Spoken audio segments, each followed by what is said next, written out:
Everybody knows that repetition is a really interesting thing to talk about structurally in a piece of writing, both in English language and English literature GCSE.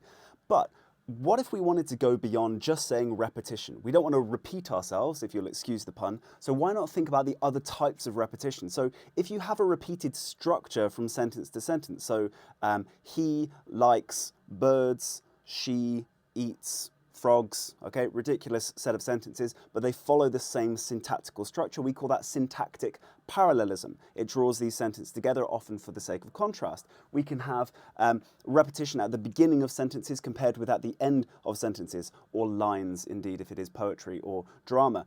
We call repetition at the beginning of things anaphora or anaphora, depending on how you want to pronounce it, and we call repetition at the end of things epistrophe, so epi meaning after, right?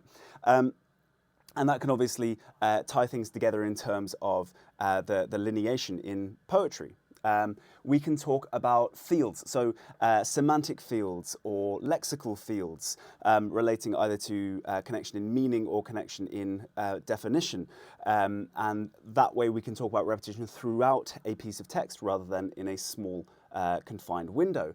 We can talk about polyptoton. Polyptoton is where we have the root word repeated across an extended period, conjugated or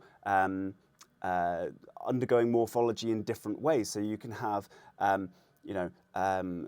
fish, fishing, fisherman, fished, like the root word remains the same, and that is what's repeated, even though the words are different and mean different things.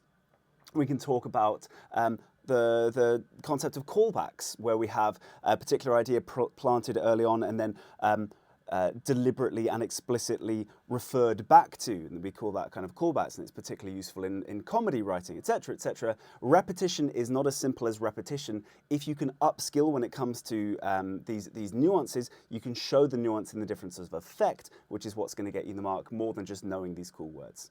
Now, if you like content like this, give us a follow, give this video a like and a comment, and I'll see you in the next one.